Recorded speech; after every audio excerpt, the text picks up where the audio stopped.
코로나19 예방접종은 오늘 0시 기준으로 3차 접종이 18세 이상의 약 50%까지 진행되었습니다. 현재까지 총 2,210만 명, 18세 이상 중 49.9%에 해당합니다. 감염 시 사망과 중증 위험도가 높은 60세 이상 연령층의 경우 82.4%가 3차 접종을 하셨습니다. 50대는 54.3%, 18세에서 49세는 28% 수준입니다. 3차 접종률이 점차 높아지면서 고령층의 확진자는 계속 줄고 있습니다. 현재 전체 확진자 중 60세 이상 비중이 12월 1주 35.8%에서 1월 1주에는 16.6%로 감소했고 1월 13일 현재 12.2%로 나타나고 있습니다. 중앙방역대책본부가 분석한 코로나19 예방접종의 효과에 따르면 미접종군은 감염 및 중증 위험이 크고 3차 접종을 할 경우 코로나19 감염을 예방하고 중증 사망 위험을 크게 줄여준다는 것을 보여주고 있습니다. 12월 5주 기준으로 감염 위험은 미접종군에 비해서 2차 접종 완료군이 58.2% 낮았고 3차 접종 완료군은 80.9% 낮게 나타났습니다. 중증 위험은 미접종군에 비해서 2차 접종 완료군이 92.3% 낮게 나타났고 3차 접종군의 중증 감염 예방 효과는 100%로 나타났습니다. 또 확진자 중에서 코로나19 예방접종력에 따른 중증 진행 위험을 분석한 결과 3차 접종 후에는 확진되더라도 미접종 상태에서 확진 시보다 중증 사망으로 진행할 위험이 92.9% 낮게 나타났습니다. 즉 미접종자가 확진될 경우 중증 화율은 4.5%인 반면 3차 접종 후 확진자는 0.32%로 미접종자가 확진 시 3차 접종까지 완료한 확진자에 비해서 중증 화율이 약 14배 높게 나타났습니다.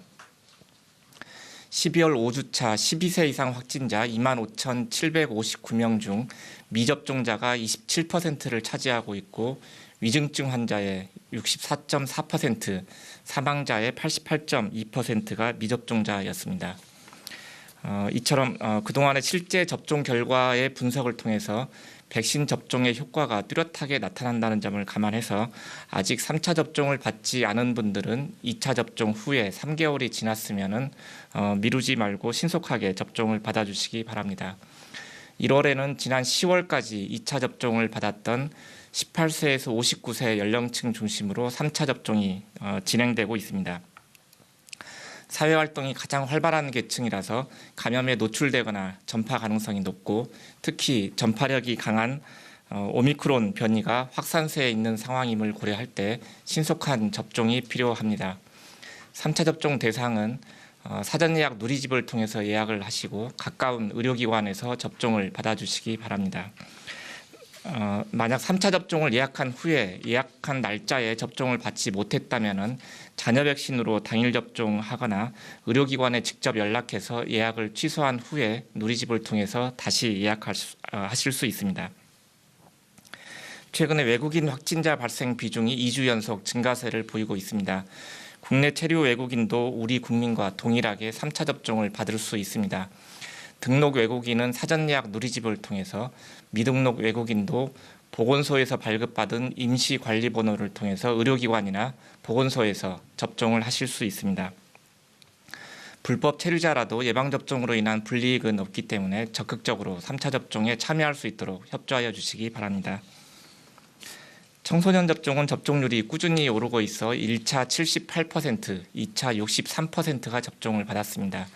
16세에서 18세까지는 1차 접종률이 87.5%로 90%대를 바라보고 있고 13세에서 15세도 69%가 접종에 참여했습니다.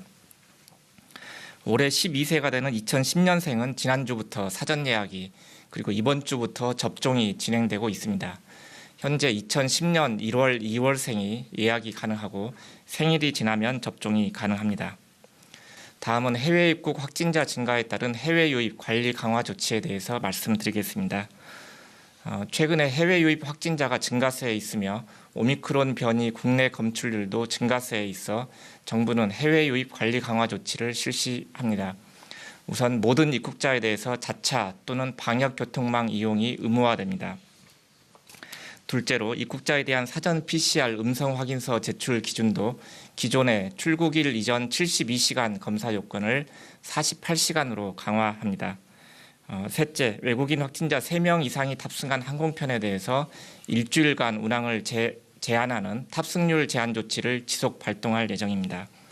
마지막으로는 가족 동거 등으로 인해서 격리 공간이 여의치 않은 경우를 대비해서 지자체별로 안심 숙소 확충을 권고합니다. 다음은 코로나19 백신 이상 반응 신고 현황입니다. 현재까지 예방접종은 누적으로 1억 705만 건이고 이 중 이상 반응 신고는 약 42만 건, 신고율은 0.4%를 보이고 있습니다. 신고 사례 약 96.3%는 근육통, 두통 등 일반적인 이상 반응이었습니다. 3차 접종 후의 이상 반응 신고율은 0.13%로 1, 2차보다는 낮은 수준으로 유지되고 있습니다. 코로나19 예방접종 피해조사반은 지난 1월 7일 제45차 회의에서 이상 반응 신고 사례 신규 308건, 재심 3건에 대해서 인과성 평가를 심의하였습니다. 그 결과 아나필락시스 87건에 대해서 인과성을 인정하였습니다. 또 예방접종 피해보상 전문위원회는 1월 11일 회의에서 피해보상 신청 사례 총 1163건을 심의해서 34.6%인 403건에 대해서 보상을 결정하였습니다.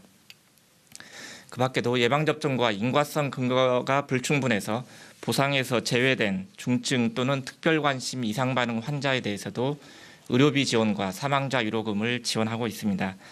현재까지 지원이 확정된 인원은 382명이고 사망자 위로금 대상자는 11명입니다.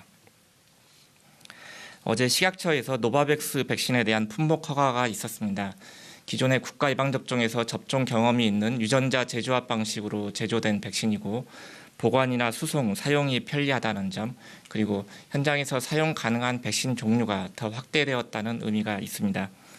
앞으로 백신 제조 및 국가 출하 승인을 거쳐서 도입되는 시기에 맞춰서 접종이 이루어질 수 있도록 접종 기관 지정이나 접종 계획을 마련하고 추후에 별도로 안내해 드릴 예정입니다. 어제 발표한 대로 화이자사의 먹는 치료제 팍스로비드 2만 1,000명분이 오늘 인천공항에 도착하였습니다. 내일부터 전문 유통업체를 통해서 담당 약국과 생활치료센터에 공급할 계획입니다.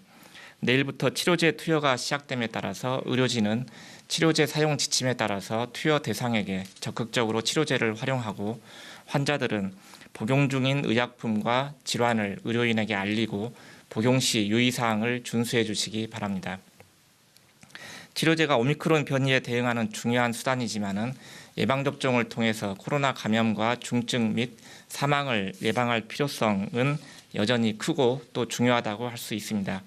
다소 불편하시더라도 마스크 쓰기, 사적 모임 제한 등 방역 수칙을 잘 지켜주시고 미접종자분들의 접종 참여 그리고 2차 접종 3개월 후 3차 접종을 다시 한번 당부드립니다. 정부도 방역 상황이 더 개선될 수 있도록 최선을 다하겠습니다. 감사합니다.